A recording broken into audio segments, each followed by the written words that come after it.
This is the leaked FBI interrogation of Nancy Guthrie's son-in-law, and you're about to watch a man destroy himself in real time.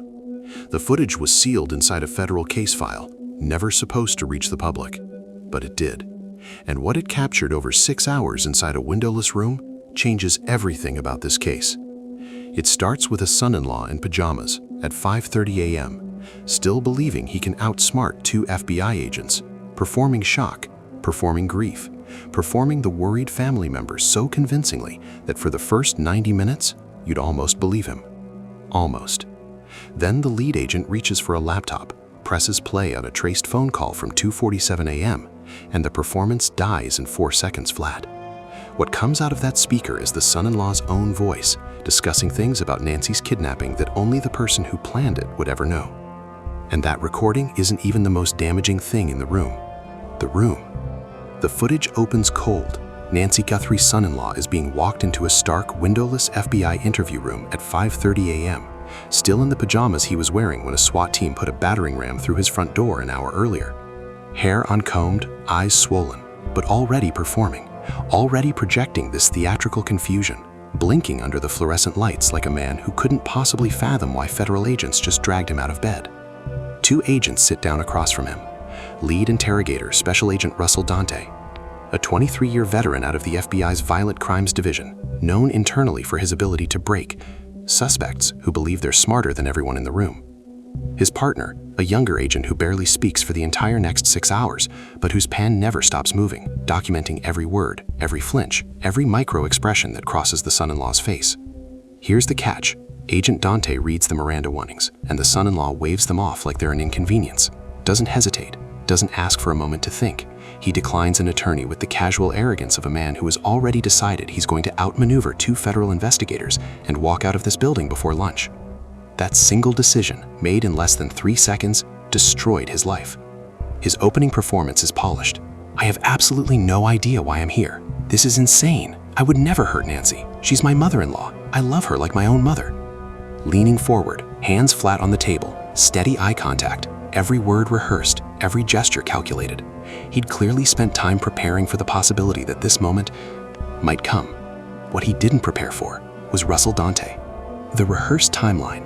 When agents ask him to walk through the evening Nancy disappeared, he delivers his story with a kind of consistency that only comes from repetition.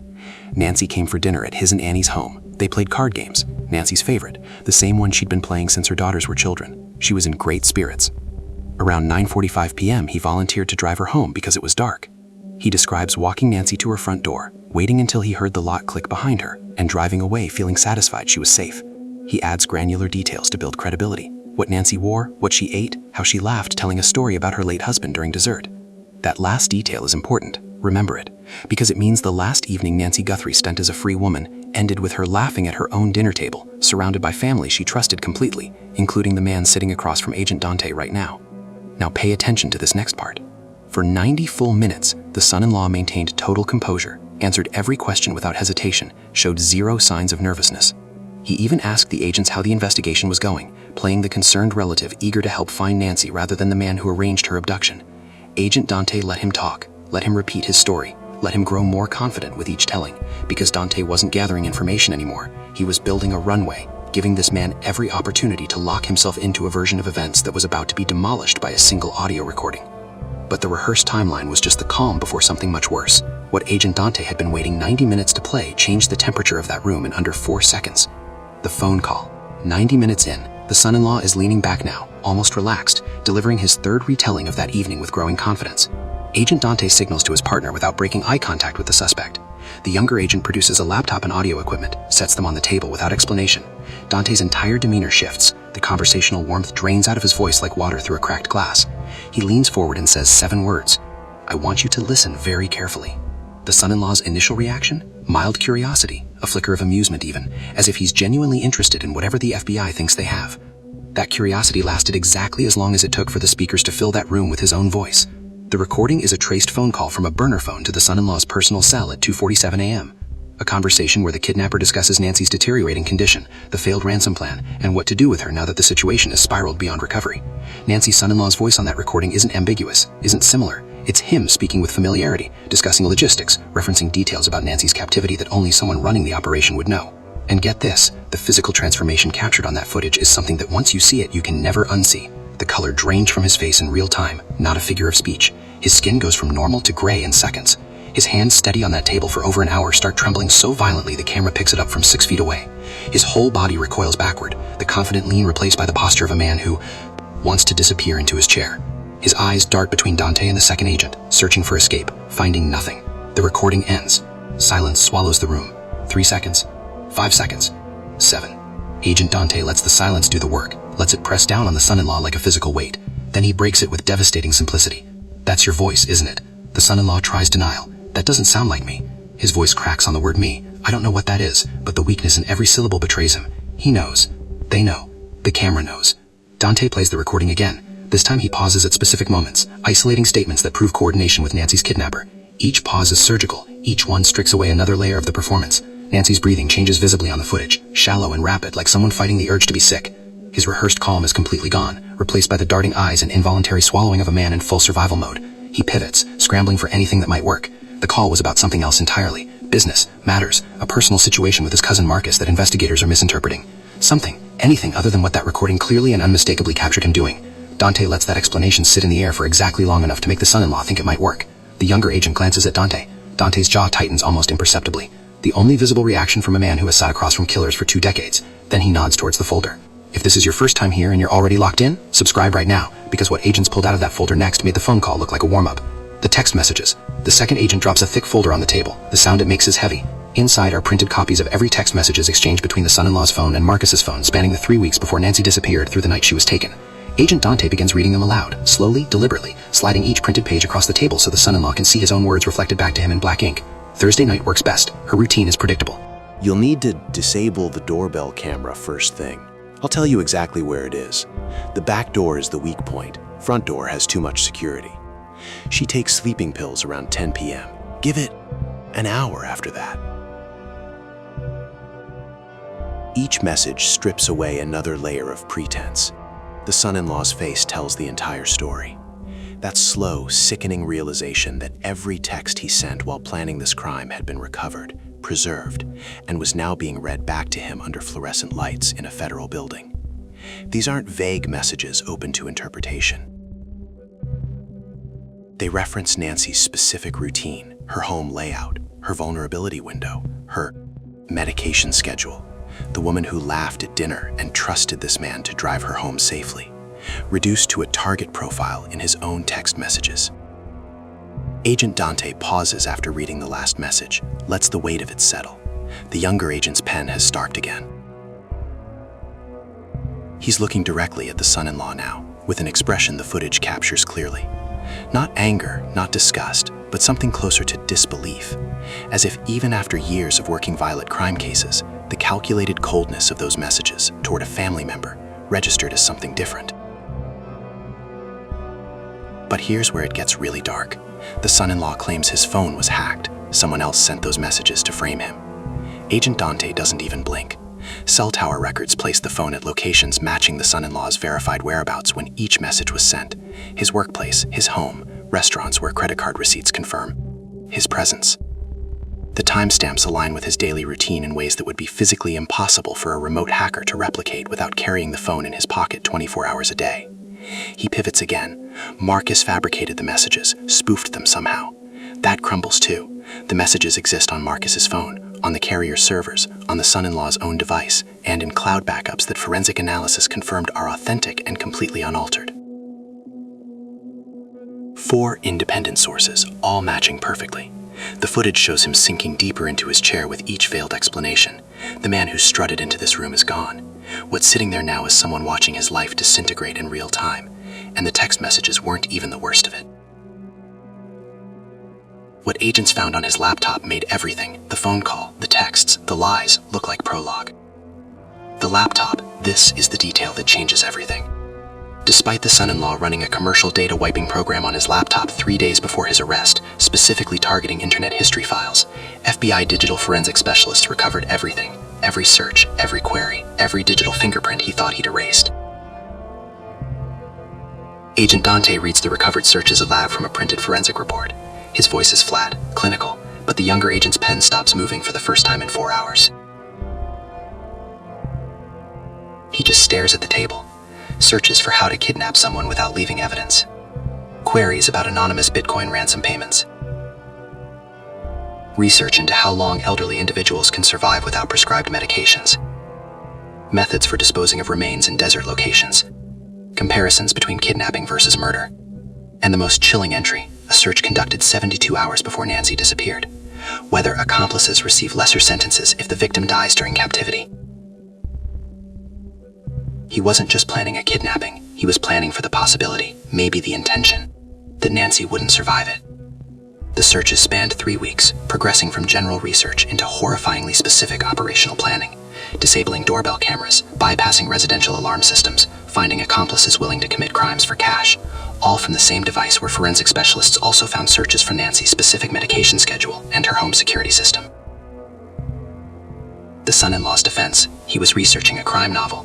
Agent Dante shut that down with 3 sentences. No manuscript files on the laptop, no notes, no outlines, not a single document suggesting any creative writing project had ever existed on that machine.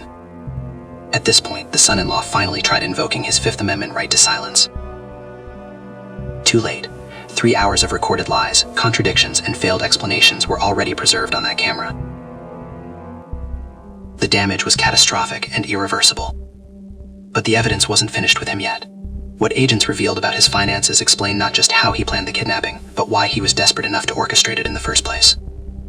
Following the money, 3 hours in, agents shifted to motive, and what they laid out painted the portrait of a man drowning so completely that he convinced himself killing an 84-year-old woman was his only way to the surface. 3 devastating details, that's all it took to establish motive beyond any reasonable doubt. First, total financial collapse. Checking account overdrawn by thousands, credit cards maxed with payments months behind, mortgage in default, foreclosure threatened within 60 days. Combined debts exceeding $250,000 against income that barely covered monthly expenses. Second, unexplained cash withdrawals totaling $30,000 in the 3 weeks before Nancy vanished. When asked where the money went, the son-in-law's answers shifted like sand. Business expenses, then home repairs, then a blank stare, and the admission that he simply couldn't remember. $30,000 gone, no explanation. Now pay attention to this next part, because this is where desperation becomes motive. Nancy's existing will left her multi-million-dollar estate split equally between her 2 daughters. If Nancy died before changing that document, Annie would inherit approximately $2 million. Marital property shared with her husband, every debt erased, every creditor silenced, every problem solved with a single inheritance check. But Nancy had already scheduled an appointment with her attorney to execute a revised will, one that would dramatically reduce Annie's share. That appointment was days away. The son-in-law knew about it. Agents confirmed he'd overheard Nancy discussing the changes at a family dinner. The same dinner where Nancy laughed, telling stories about her late husband. The same dinner where she trusted her son-in-law enough to let him drive her home safely. He wasn't just broke, he was watching a $2 million lifeline disappear, and the clock was running out. But the financial trail only explained the why. What happened next in that interrogation room revealed the how, and it started with the son-in-law's psychological defenses finally completely shattering. The breaking point, 4.5 hours in, the leaked footage shows a man physically unraveling, slumped posture, visible exhaustion, hands that won't stop shaking. The confident innocence from the first hour is gone, replaced by the hollow expression of someone who has run out of lies and knows it. Agent Dante recognizes the breaking point, shifts tactics completely. The confrontational pressure disappears, replaced by something warmer, more dangerous. After hours of battering the suspect with evidence, Dante becomes the understanding ally, offering a path to redemption. Look, I've been doing this for 23 years. I've seen a lot of people in your situation. Things start as one thing and spiral into something you never intended. Maybe you just wanted to scare Nancy, get her to reconsider the will changes. Maybe you thought Marcus would hold her for a day or two and let her go once she agreed. Things got out of hand. It happens. Then Dante leans forward, drops his voice. But right now, Nancy is out there somewhere. She's 84 years old. She doesn't have her heart medication. She doesn't have her blood pressure pills. She has a framed photo of her grandchildren in her purse that she carries everywhere. And she's alone with no one who cares about her. You can stop that suffering right now in this room. The son-in-law's rigid defensiveness cracks. His eyes fill with tears for the first time in 4.5 hours. And then comes the first real admission. Small but seismic. I knew Marcus was having financial problems. I gave him some money to help out. How much? Maybe $20,000. That single answer contradicted everything he'd said. He'd claimed not to remember where the cash withdrawals went. Now he's admitting $20,000 went directly to the man who physically kidnapped Nancy. The financial link between orchestrator and accomplice established in the suspect's own words. And that crack in the wall, it was about to become a complete collapse. blame shifting and collapse. With total denial dead, the son-in-law pivoted to his last strategy, admitting a connection to Marcus while insisting his cousin acted alone. Marcus was desperate, unstable, must have independently planned the kidnapping using information overheard during family conversations. Those texts sent from his phone when he wasn't looking. Fabricated. Somehow. Agent Dante let him build this narrative for several minutes, nodded along, took notes, gave every indication the new story was being taken seriously. Then he pulled it apart with a single sentence. We have Marcus in the next room, and he's telling us something very different. The blood left the son-in-law's face for the second time that morning. Marcus says, "You approached him with the plan, laid the whole thing out, the timeline, the entry point, when Nancy would be most vulnerable. You offered him $50,000 to take her and hold her until she died without her medications, or until you collected ransom. He's giving us specifics, the restaurant where you met to plan, the parking lot where you handed him cash, instructions about Nancy's home that he couldn't possibly know unless you personally told him. He even knows which sleeping pills Nancy takes and what time she takes them. That's not information a man picks up from casual family conversation. Here's the catch. Criminals almost always assume loyalty among conspirators. They build entire escape plans around the belief that their accomplices will stay silent, absorb the consequences, and protect them rather than cooperate. That assumption is almost universally wrong when federal charges enter the picture. When Marcus realized he was facing decades in a federal prison, not state, federal, loyalty evaporated in a matter of hours. Self-preservation won. It always does. Additional evidence piled on. Security camera footage from a restaurant showing the two men meeting privately multiple times before Nancy vanished. Witness statements from staff who overheard them discussing a job and taking care of a problem. Financial records proving promised payments beyond the $30,000 already delivered. Cornered completely. The son-in-law attempted one final maneuver, a carefully worded partial confession designed to minimize legal exposure. The kidnapping discussions were hypothetical. He may have mentioned details about Nancy's routine, but never explicitly told Marcus to take her. Agent Dante didn't need a long response. He pointed to the 2:47 a.m. phone call. A man who's surprised by a crime doesn't receive calls from the perpetrator discussing the victim's condition and debating next steps. A man who's surprised doesn't talk logistics about a failed ransom plan. A man who's surprised doesn't ask what to do with an 84-year-old woman who's running out of time. The footage captures the exact moment the son-in-law realized no version of this story ends with him walking free. Every lie cataloged, every pivot documented, every attempt to minimize met with evidence that made his position worse. And somewhere down the hallway, Marcus was filling in every gap the physical evidence couldn't reach. 6 hours. That's how long it took for a man who walked into that room believing he was the smartest person in it to completely unravel under the weight of his own lies. And the most disturbing part of this entire interrogation, not the evidence, not the searches, not the phone call. It's the fact that across 6 hours and dozens of opportunities, the son-in-law never once expressed genuine concern for Nancy. Not once. Every tear was for himself. Every emotional moment was about his consequences, his future, his collapsing life. The 84-year-old woman who carried photos of her grandchildren in her purse and laughed at her own dinner table the night she was taken. She was never more than a dollar sign to him. What Marcus told agents about those first 48 hours after Nancy was taken left hardened investigators unable to speak. Subscribe now, because that interrogation footage is next. And the question everyone in that building was asking: whether Nancy Guthrie was still alive when they finally found her.